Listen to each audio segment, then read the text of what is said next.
gentlemen, welcome to the University's third annual Leeming Lecture in the Centre for Contemporary Colonial Law, and a very fine banner in that corner indeed I notice around the Centre for Colonial Law. Now we have with us, of course, this evening, I'm George Holmes, I'm the Vice-Chancellor here. It's been my pleasure to be Vice-Chancellor here for the last 13 years or so, and it's a great pleasure this evening to do the introductions and the welcome. Clearly welcome to you all for joining us for this very important event, but more so welcome on this occasion to our former Chancellor, Lord Justice Ryder, Sir Ernest, who's taken his time, which is a very, very busy schedule. Every time I talk to Ernest, I'm astounded about how busy things are getting in the judiciary, and I'm sure he'll say more about the leadership challenge. But Sir Ernest, of course, a Bolton man through and through, and of course led this university in a very distinguished way for 3 years as its Chancellor. And so to have you back tonight again is a great privilege for us, a great honour for us, and it shows how committed you are to this town and to this university, because there are lots and lots of demands on Lord Justice Ryder's time, and it's good of you to be here. Very much appreciated. Of course, these things wouldn't happen without Professor Leeming. Jennifer has been the driving force behind colonial law, and from what I hear about feedback about the Centre and those who've engaged in programmes at the Centre, people are pretty happy with what they're getting there. Quite impressed, to say the least. And, Jennifer, as you know, is Majesty's Senior Coroner of the Greater Manchester area, and leads this programme with great distinction and with great enthusiasm. And it wouldn't happen without Jennifer, and this lecture series certainly wouldn't happen without Jennifer's drive and her ambition and her commitment and her passion for this university as one of the governors of this university. And so in that sense, Jennifer, on behalf of the university, again, formally thank you for everything you do in making these type of events happen, making the programmes happen, and spending hours and hours and hours of your time when you've lots of other things to do with us, supporting us here. So thank you very much for that.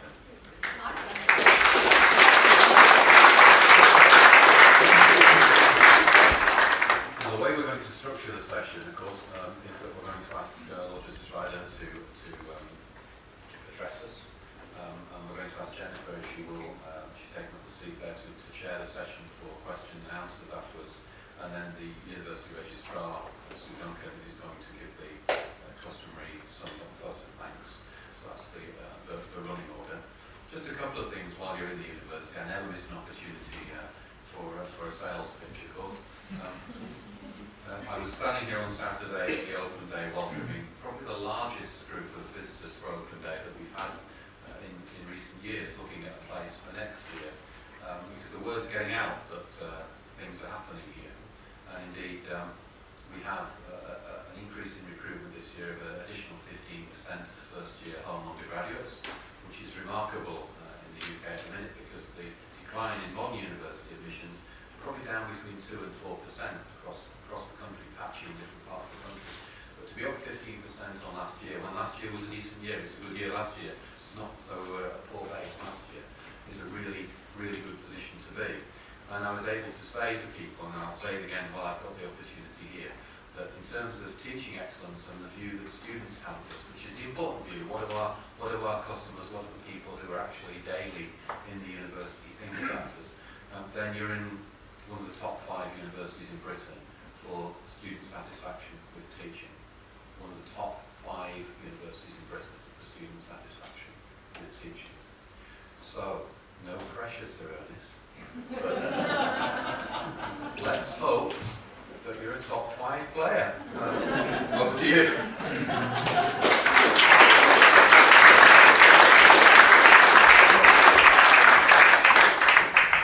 Thank you, George. Thank you, Jennifer. I put it all down to the hard work we did 3 or 4 years ago. My text tonight is deliberately different. This is the 8th of what was intended to be 8 lectures, and there is another one associated with it. So those of you who are scholars of law, or even perhaps scholars of leadership and management, might just want to look at the theoretical argument that precedes tonight's practical argument, which you'll find on the judicial website entitled Constitutional Norms and Modern Methods. Together, the two lectures describe what is now not just a growth industry for reasons that I'll explain, but I would argue, an extraordinary and necessary function of the modern judiciary following on from the 2005 constitutional settlement. The great United States scholar Professor Lon Fuller once described law as a shared enterprise. It was and is one where individual conduct is made subject to the governance of law. In a recent, and if I may say so, excellent book, Professor Gillian Hadfield has examined that idea in the context of information technology and the digital revolution, and the effect it is having, could and ought to have on our justice systems. That she has a particular resonance for me. As the Senior President of Tribunals, I have since appointment, as well in my previous roles, been very closely involved with reforming our justice systems. I started as a High Court judge in the Family Division and played a role in the implementation of the family justice reforms that were then in play. And since my appointment as Senior President with the Lord Chief Justice, I've led judicial engagement in what is known as the Courts and Tribunals Modernisation Programme, a reform programme valued at over £1 billion and the largest one in the Western world. Both sets of reforms, particularly the latter, centre on the effective application of improved process and digital technology to our courts and tribunals. The reform programme is a shared endeavour. It, like Her Majesty's Courts and Tribunals Service, is a partnership between the judiciary and government. It is also one that is underpinned by statutory reform. As such, it is also a partnership with Parliament. All three branches of the state are working together to improve your justice system.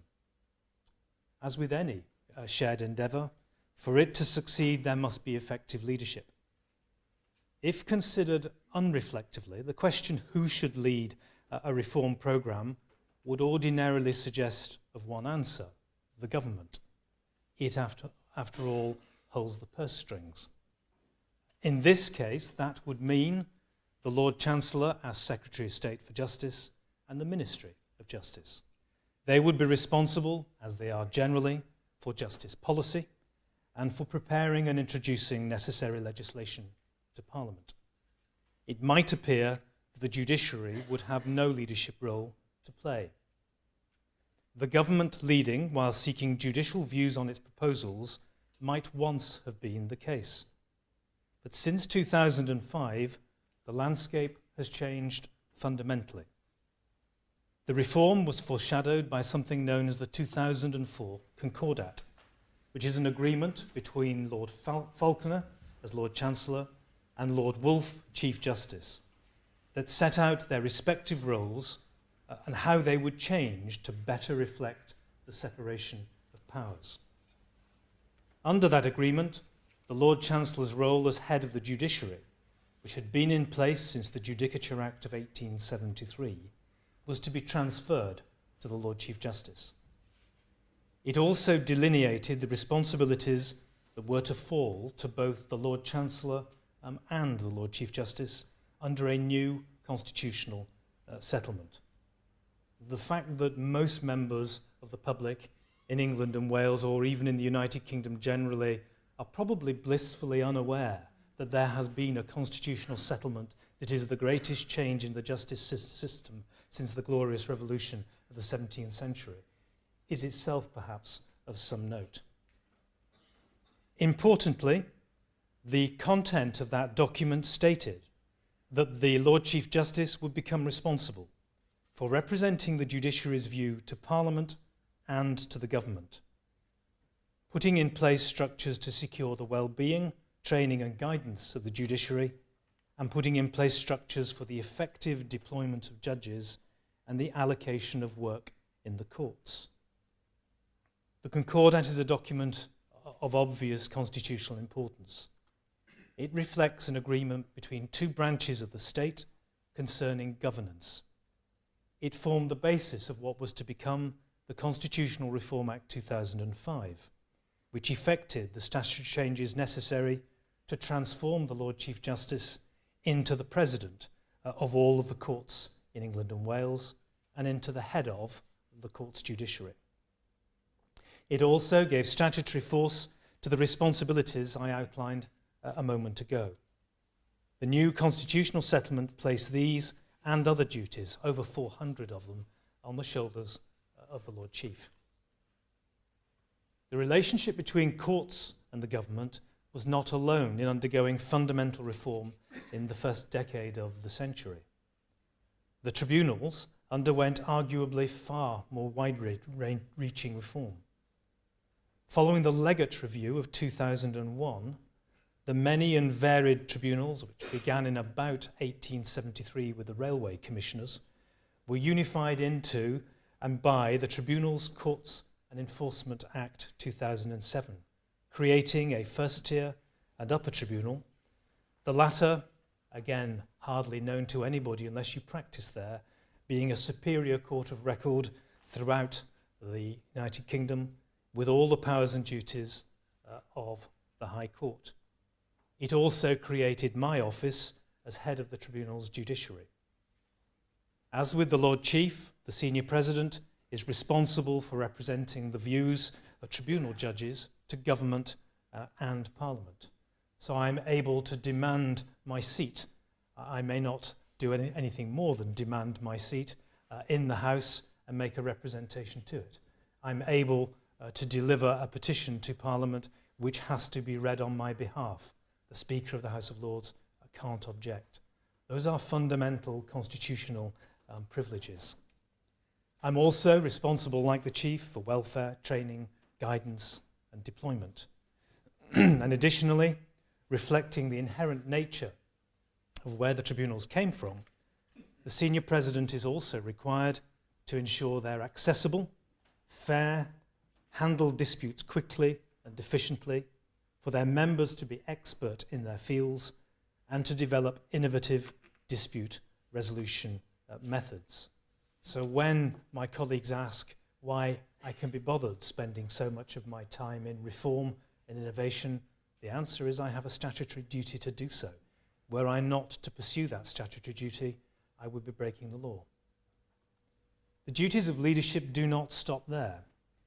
Both the Chief and I have the responsibility for issuing practice directions, that is to exercise the common law power in the courts and the statutory power in tribunals to provide rules of practice and procedure for both courts and tribunals. Additionally, the Chief has a duty held jointly with the Lord Chancellor to encourage diversity among the judiciary. For whatever reason, the parliamentary draftsman forgot that duty in relation to my service. It is perhaps just as well, therefore, that my service reflects almost exactly the diversity of the population of England and Wales. Since the Crime and Courts Act 2013, the Chief and I are responsible for making judicial appointments. In my case, almost all of my judicial office holders are appointed by me, not by the Crown. And as a result, we come under personal duties imposed by the Equality Act 2010 concerning those appointments. And the Chief and the Lord Chancellor are responsible for judicial discipline, which is a very significant obligation, a duty which I share. In the last set of duties, we can see a feature of the new constitutional settlement, that is partnership. Leadership is not required of the judiciary alone. It is in almost all these respects to be carried out with government. This is most clearly seen through the administration of the courts and tribunals.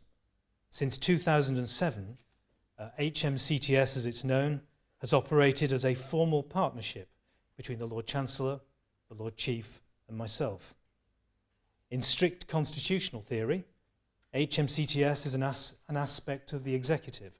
It's part of the Ministry of Justice. Acknowledging the post-2005 and post-2007 settlements, the Lord Chancellor has, however, agreed that it should operate as a joint venture board, which uniquely is responsible to both the executive and the judiciary. The majority of members of the board, the non-exec members and the judiciary, do not come from government offices. Both of these branches of the state are thus under a duty to provide leadership to the administrative means by which the courts and tribunals deliver justice. Having outlined the nature of the duties now placed upon us, I'd like to explore two issues. First, the manner in which we give effect to those duties, and second, the principles which guide their application. Let me start with implementing the duties. It's one thing to have duties and responsibilities, it's another to be able to carry them out effectively and then to do so. When the Lord Chancellor was head of the judiciary, discharging the various duties relating to us went with the office. It was something that could be carried out through his department, the Lord Chancellor's department. As is well known, ministers can and do act through their civil servants under what is known as the Carltona doctrine. The Lord Chancellor thus had the necessary means to effectively carry out his duty of leadership. It wasn't something vested in him and him alone. Prior to the 2005 Act, the Lord Chief Justice and other heads of division in the courts had very small private offices. Very often these consisted of their clerk, a private secretary, and if they were really lucky, a diary secretary. There was no dedicated civil service for the senior judiciary, no department for the judiciary, as you may sometimes find across European Union member states. The first thing that was needed, therefore, was an administration akin to what became the Ministry of Justice. That administration was itself created by something known as the Mini Concordat, yet another document of constitutional significance, an agreement between government and judiciary, which made provision for the creation of what is now the Judicial Office of England and Wales. There is a similar office in Scotland, and these offices provide a cadre of civil servants who work directly to the judiciary, and since 2007 to me as well. Their primary duty, consistent with the constitutional principle of judicial independence, is to the judiciary. There is, however, one particular and fundamental difference between that office and the Ministry of Justice, and it relates to the Carltona doctrine.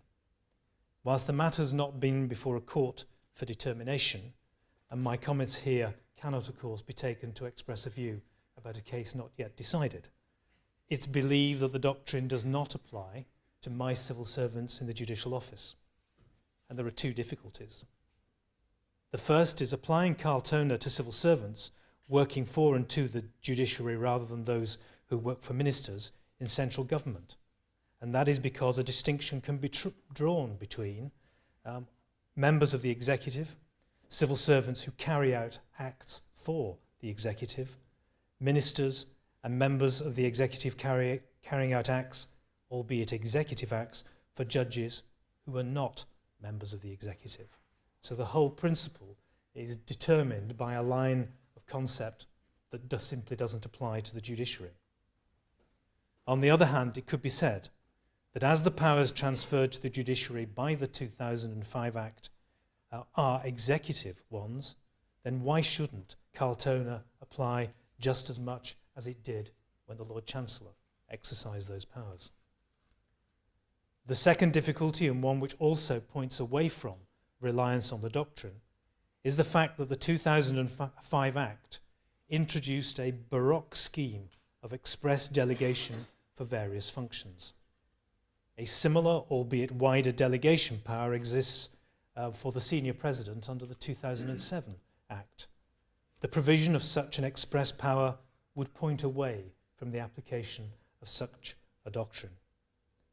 Whatever the ultimate answer to that question, the approach which has been taken is that where functions can be delegated, they are delegated to specific judges, those with expertise and those with a specific interest, rather than to civil servants. Hence, functions relating to civil justice, are delegated to the Master of the Rolls as head of civil justice. Disciplinary functions concerning tribunal judges to myself, and so on. They are then exercised by the delegate personally, even though the Judicial Office can provide expert advice and assistance. The structure thus created, the extent of which can be seen from a 351-page document called the Lord Chief Justice's Statutory Delegations, is complex. One important difference between the manner in which I exercise my functions and the way he exercises his is that the 2007 Act provides me with an express power to delegate any function, but I retain the function whilst the delegation is in force. You can well appreciate that's a double-edged sword. The 2005 Act does not make the same provision for the Chief, so we have at least an additional degree of flexibility in the way we approach delegation of many hundreds of functions on a daily basis. Formal delegation is supplemented by organisational arrangements. Both the 2005 and the 2007 Act provide for some functions, those relating to training, guidance and welfare, to be carried out by way of what are described as appropriate arrangements which the Chief and I put in place. These do not require formal delegation. The statutory language provides the basis for a more informal approach. It also permits our Judicial Office to make decisions for themselves in those areas. And it provides a basis for the senior judiciary to develop, refine, and then implement policy decisions. For those of you who are legal positivists, the concept of the judiciary being involved in policy will be a note that jars with some of you. But there is no way of escaping the fact the functions that have been given to me and which I delegate are executive functions. Therefore, they have to be policy-based. Otherwise, I act irrationally, unreasonably, and guess what? Some law lecturer in the room will be telling me unlawfully at the end of it. Such arrangements encompass the carrying out of local leadership and welfare functions by, for example, presiding judges, my tribunal chamber presidents, and the development and implementation of programmes to facilitate diversity in the judiciary. And, for example, a huge endeavour, the establishment of the Judicial Data Protection Panel. Those of you that are involved in GDPR these days will know just what an endeavour that is. It affects us in exactly the same way. At the apex of these arrangements sits the Judicial Executive Board and the Tribunal's Judiciary Executive Board, both of which are advisory cabinets for the Chief and myself.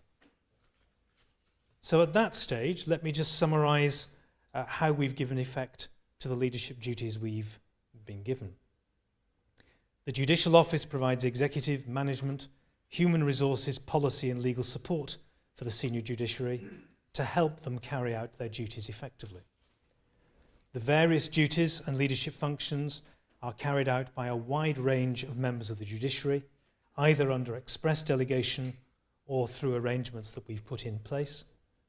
And high-level policy decisions are considered by the executive boards, whose decisions are then taken in the light of advice which is tendered to the Chief and I.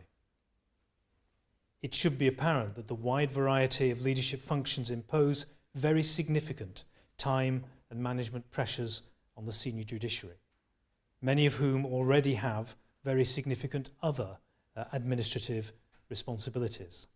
And that is on top of their primary role, which is to manage proceedings individually and collectively and to try cases. So having outlined the architecture of leadership, the question is then, how should it operate? Here I want to stress a point which is, in my view, beyond argument, with apologies to legal positivists. The senior judiciary have no option but to exercise these powers and duties. The common law has imposed them and Parliament has entrusted them to the judiciary following the constitutional settlements. We therefore have a duty to lead. That is the system which Parliament gave effect to following the agreement reached between the executive and judiciary in the Concordat and then in the 2005 and 7 Acts. The question is not should we lead, but how do we lead? What are the principles that guide the exercise of the various leadership duties and responsibilities? And it is this question I'd like now to explore. In doing so, I want to explore three broad themes: accessibility and accountability, efficacy, and finally, evidence-led proportionality. The lawyers among you will recognise the legal terminology. What I'm effectively doing is subjecting the judiciary to ancient common law principles by which they should now make leadership decisions just as they make a decision on the facts of a particular case. So let me start with accessibility and accountability. The first group of principles can really be summarised in those two words: open justice and accountability, democratic participation and civic engagement, diversity and inclusion, and the coherence of our governance fall within this description. So the first principle to guide the exercise of our leadership duty is that of open justice and accountability, perhaps the most well known. This has a number of elements. First, justice must be open to litigants. It's a constitutional obligation placed upon me, not only in the sense that our citizens must be able to exercise their right of access to a court, but also in the sense that their disputes must be capable of being adjudicated effectively by courts. There's no purpose to having a 3-year waiting time if something fundamentally different happens in your life 1 year in to that waiting time, and the whole purpose of going to litigation is lost. Openness is not just a function of the cost of access. It's a function of the nature of access. Most clearly, we see this second issue in the growth of e-commerce disputes, significant numbers of which are resolved consensually through ODR mechanisms. Our courts and tribunals need to be able to adjudicate such disputes. If our justice system is to be open and not to place certain types of digital disputes beyond the reach of the law, it needs to be reformed so as to facilitate the bringing of such claims. Claims must be within the ambit of justice, not outside it. Think in terms of what you do when you accept by pushing a button something on your mobile phone that, were you to realise it, causes you to accept 200 dense pages of TypeScript that you would never download. Or perhaps you're involved in a blockchain series of transactions. What are you agreeing with somebody in a confidential environment that affects a third party? And how does the third party seek to obtain redress or remedy when they have no idea what's happened in the first place and potentially no access to it either? These are fascinating questions built into the digital revolution, the fourth industrial revolution in which we are involved. Equally, openness requires us to ensure that our courts and tribunals remain open to the public and in particular media scrutiny. We cannot accept a position where they fall outside the view of the public. A judge, a court or tribunal observed is, as Lord Neuberger, Master of the Rolls, observed in the case of Al-Rawi, democratically accountable. And that's what I mean by accountability of the judiciary. What we do in the public gaze. That is why there is an element of accountability that applies to us. It's the means to ensure that justice does not become arbitrary. It ensures that justice is done and that the law is applied properly. It ensures that the decisions judges make can be scrutinised and debated by civic society. If, as they do, courts and tribunals articulate the values instantiated in our laws, their decisions must be capable of robust public debate so that Parliament and ultimately the electorate can, if they think proper, revise, restate or redevelop the law through the democratic process. The judiciary alone are not the guardians of the justice system. The public is the guardian of the justice system at the end of the day.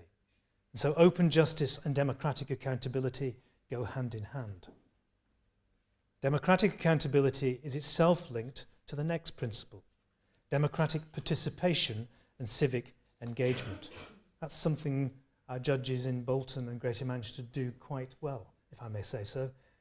Not necessarily something you'll see across Europe even, let alone across the world. Justice is not something which can or should be done to people. A just society is one where the delivery of justice, the commitment to do justice, is inherent in all our institutions, in all of civic society. Courts and tribunals, and for that matter the judiciary as a whole, need to be open to society more broadly than through the access to their proceedings. There needs to be broad engagement with civic society. This can be achieved in a number of ways. Both the Lord Chief and I, as part of our leadership role, inform Parliament about the operation of the justice system. Senior judges appear regularly now within proper constitutional limits before parliamentary select committees, notably the Justice Select Committee and the Constitution Committee. It's an interesting change in life when somebody else is cross-examining you for the first time and you're obliged to find a politically appropriate answer without straying into arenas that judges mustn't stray into. More broadly than these forms of democratic accountability, the Chief engages through an annual press conference, and most recently he and I added to the work already being done across the country to engage with schools, colleges and universities as part of public legal education. There is a huge and burgeoning world of public legal education with its own foundations, charities, third sector organisations who do superb work. Both the Master of the Rolls and I have led greater calls for collaborative work with universities, professions and wider society to develop the means to promote effective access to the courts. And most recently, the Lord Chief has, if I may say so, very persuasively argued that civic engagement, properly done, is one of the means by which the judiciary can help explain the role of courts and tribunals, their role in upholding the rule of law. This is how he put it. The judiciary invites misunderstanding or incomprehension if it stands completely apart and aloof from society. Engagement within proper constitutional bounds will benefit society and the judiciary. And so engagement is necessary if we're to properly fulfill our duty of leadership. Accessibility is also given expression by the need to ensure that the judiciary is properly diverse and inclusive. 2 points arise here. If the judiciary is not to stand apart from society, it must be seen to be part of that society. It must be seen to be open to all within society. It must be open to all to become members of the judiciary, just as society must feel that it is reflected in its judiciary. If the law is to develop drawing on the wisdom of all parts of society, just as it draws on the wisdom of the past through the winnowing of the common law method, the judiciary must be able to draw upon the experience, knowledge and values of the society of today. Our law and society is impoverished to the extent that it cannot and does not do so. Some of you may recollect that Baroness Hale was partially misquoted over the summer in relation to a similar point that she made.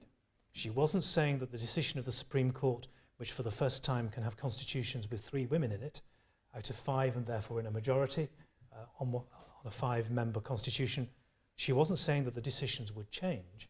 What she was saying is the language of the decisions and the language of discourse would change.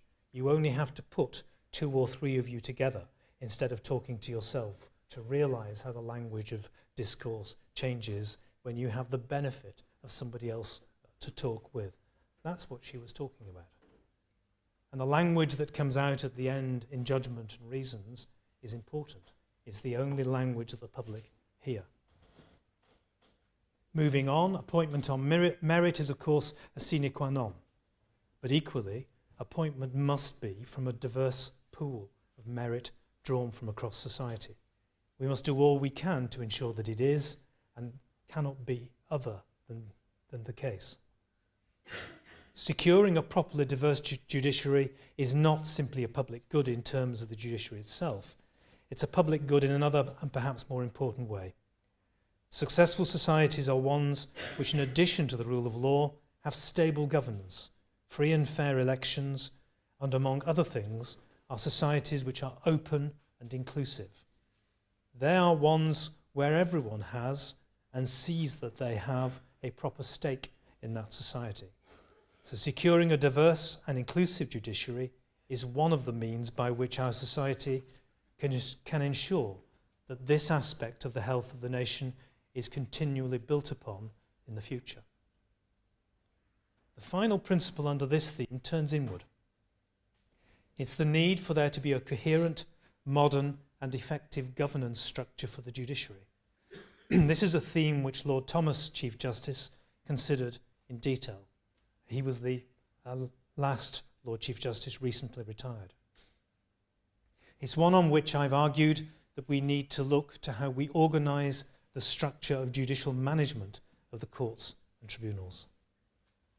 Do we need to consider the approach to training judges who exercise leadership roles in modern management techniques? I would argue we do.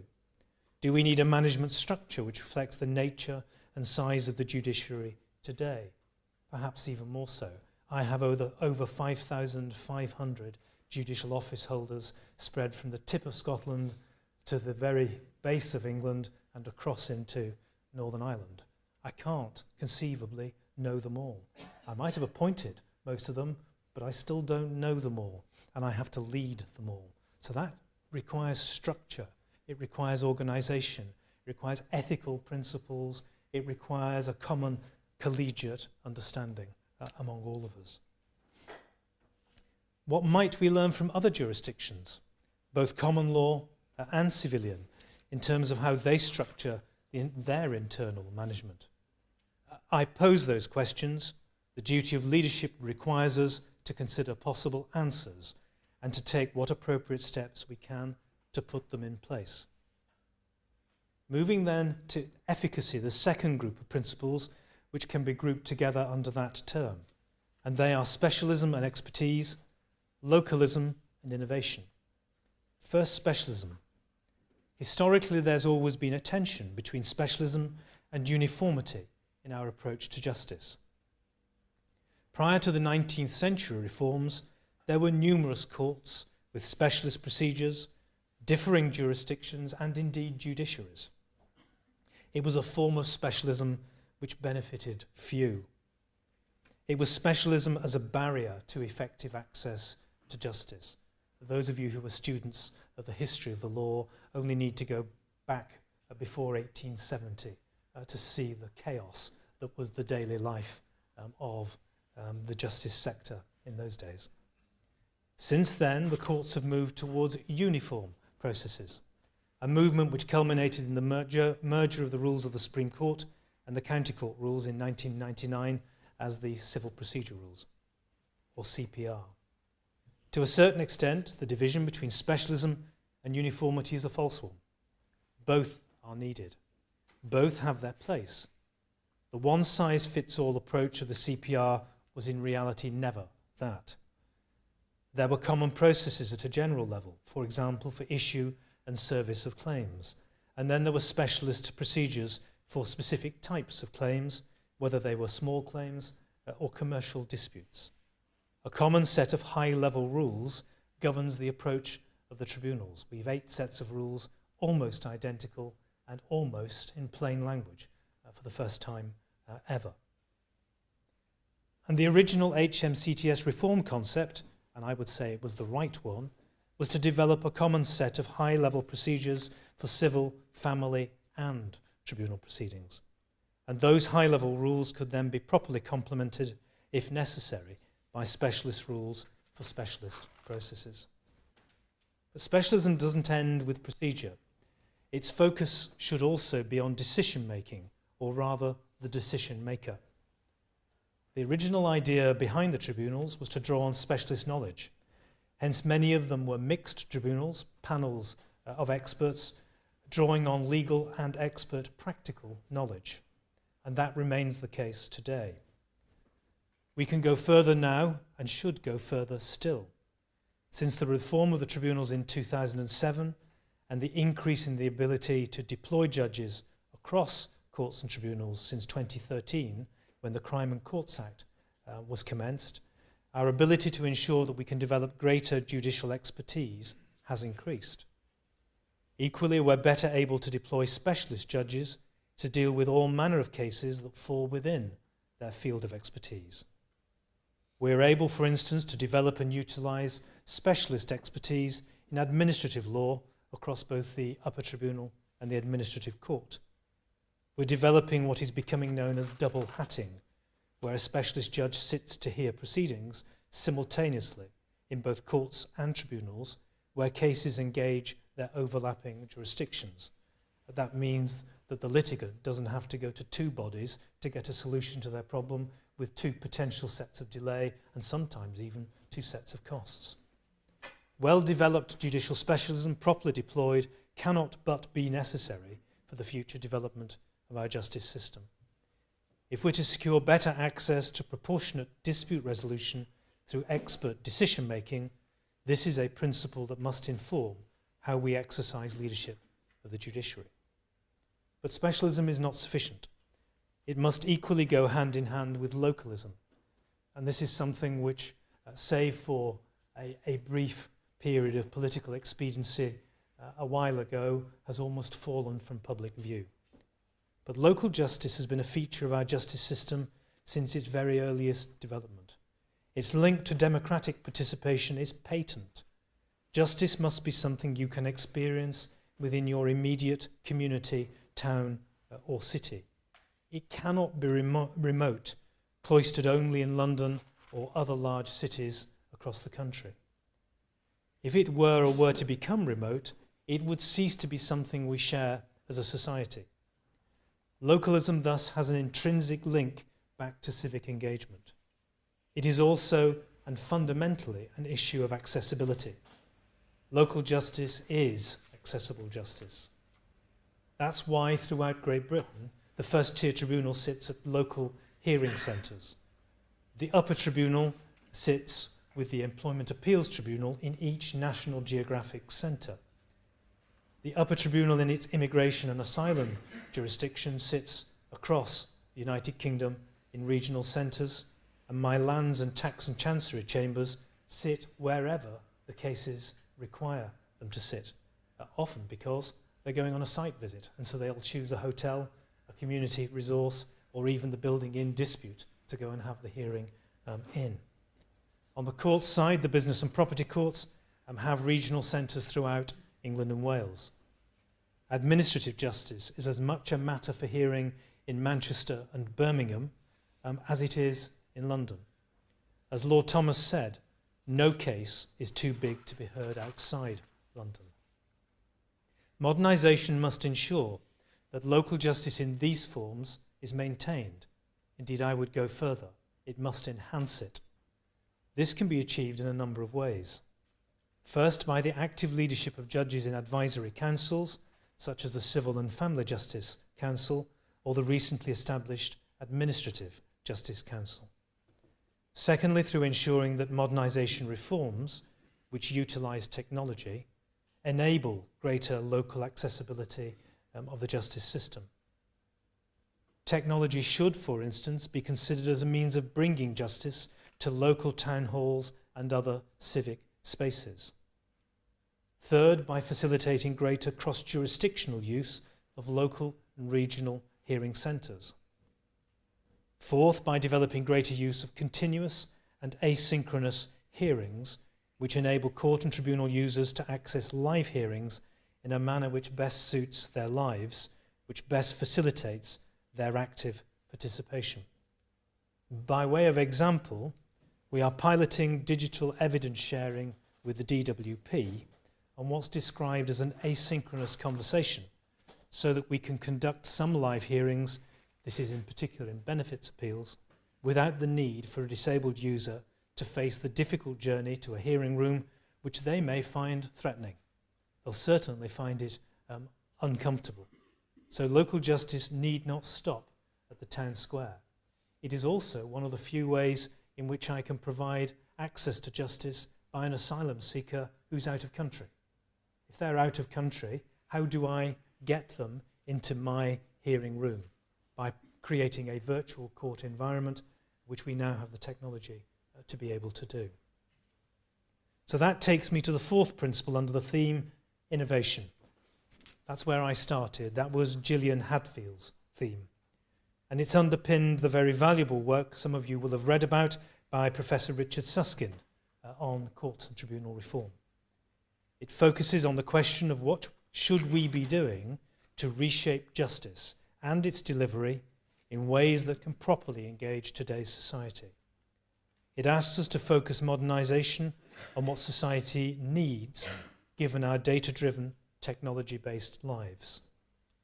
To that end, we need to focus far more than we have in the recent past on the nature of disputes, on the nature of evidence, and on what our justice system should deliver and how it should do so. Not just unblocking the blockchain to find out what's in there, but actually, where is the evidence coming from? It will be on video in CCTV, we're well used to that, but is that now the best evidence? If it is, does that trump paper evidence? What happens when paper has gone from the court and tribunal estate? It by and large has gone from some jurisdictions over this last year, and it creates a totally different environment in which lawyers and judges must work. The post-war world saw a need to develop administrative law and human rights law in ways that pre-war society had not done. Just as it had seen the need to develop new types of procedure and causes of action to deal with a world of mass production, we're now facing a world where the digital economy, whether it be smart contracts or e-commerce, requires us to reconsider how we configure our justice systems. In that regard, Lord Briggs's vision of an online civil court embodying ODR and adjudication was a signal step forward. It was an example of clear, sighted innovation. We need to build on such visions and develop them further. Every single tribunal process in hundreds of jurisdictions in my 14 chambers will, by 18 months from now, have settlement opportunities built into them so that you needn't come to law or indeed engage a lawyer if you do not need to or wish to do so. Those settlement opportunities will be built into the process, into the digital fabric of what we're doing. In order to develop further in that way, it'll be essential for the judiciary to engage constructively with the academy, with individuals who are expert in the new economy, with the ombuds services, with approaches being taken overseas, such as the Civil Resolution Tribunal in British Columbia, Canada, which is the most superb example of the simplest possible process you can imagine. And it works from start to finish in about 12 weeks for a range of disputes and has started from scratch. Leadership requires the judiciary to learn from those with expertise, with those who themselves innovate. Leadership requires innovation, and innovation depends on engagement. We can't shy away from it. We mustn't shy away from it.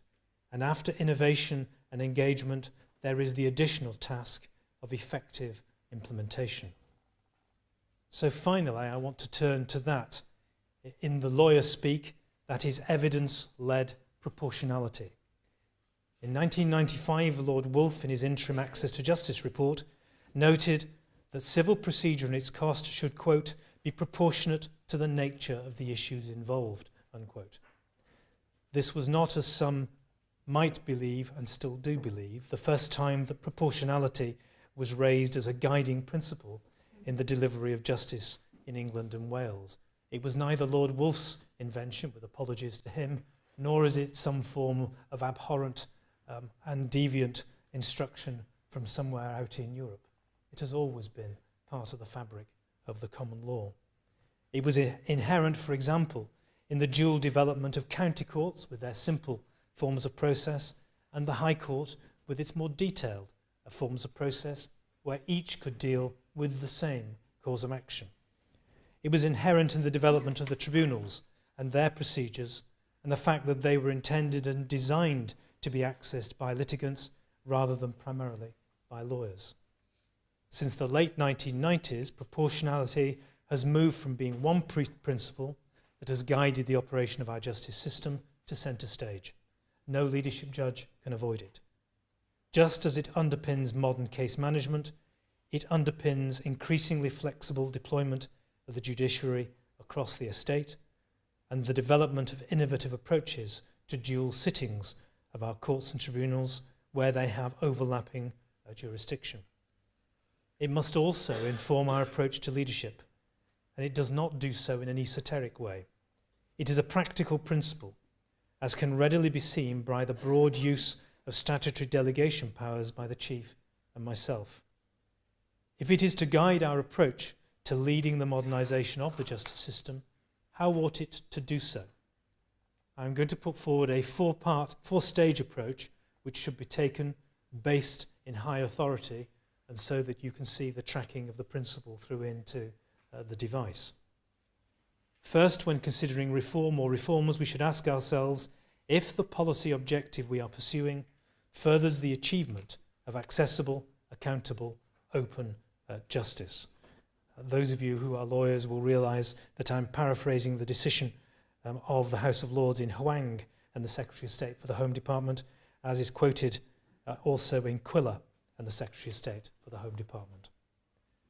So, does the policy objective pursue the achievement of accessible, accountable, open justice? An example of this practical focus can be seen in something Lord Dyson said when he was Master of the Rolls. Considering the current reform programme, he paused over the role technology was to play. He cautioned against reform for technology's sake, against a because we can do it, then we should do it approach. And this is how he put it. Open justice is rightly prized as an essential element of our system of justice. Justice must not only be done, but must be seen to be done. There is an obvious tension between the preservation of this fundamental principle and the promotion of virtual, internet-based systems and processes that enhance efficiency and cost savings. It is one thing to conduct mediations out of the public gaze. This is already done, and there can be no objection to it. But we should not allow advances in technology to lead to a secret court determination of disputes. It will be a technical challenge to find a solution to this problem. Technology must be the servant of justice, not its master. So our policy objective is, but cannot simply be, to digitise our system. That would be to elevate function over purpose, to render digital the master and not the servant. Equally, modernisation's purpose cannot be, as some have suggested, the pursuit of austerity. And I say in parentheses, if any government minister thinks that's what it is, then I can no longer work in partnership with them.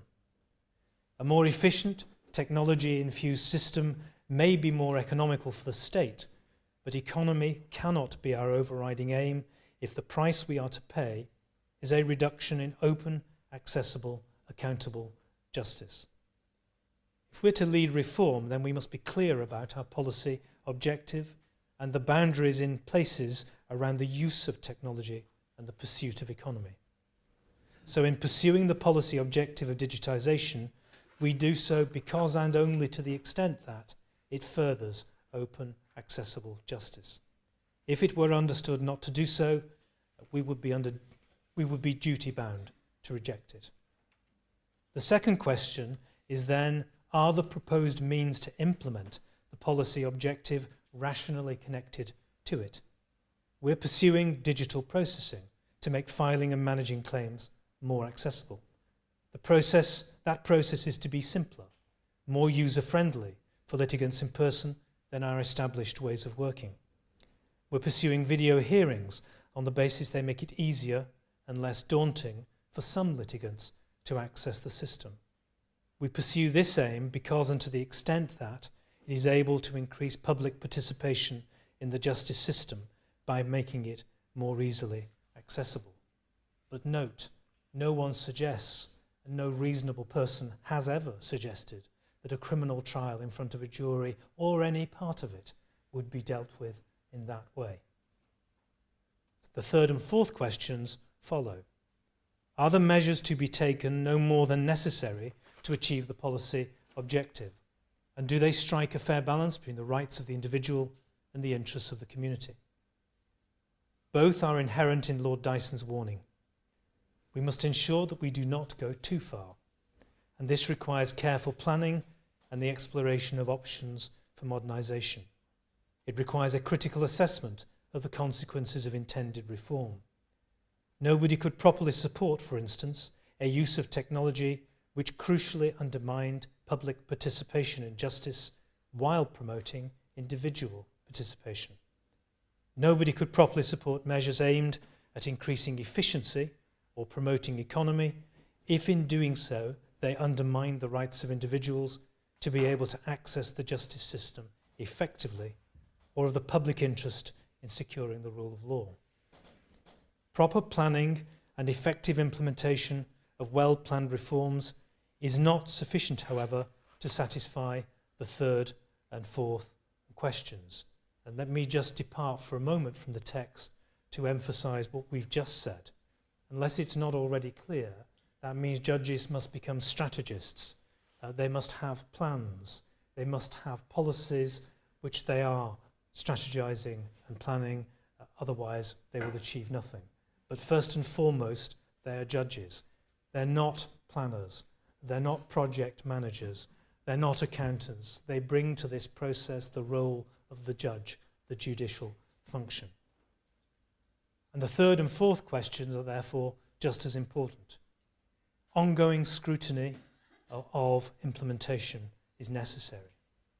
Effective, robust, and statistically sound research is necessary during implementation. That is, through research-based pilot schemes. It is equally necessary post-implementation, a point inherent in the view expressed earlier this year by the Lord Chief Lord Burnett, that modernisation is a process and not an event. A point I made earlier this year when I outlined the necessity of feedback continuing after implementation.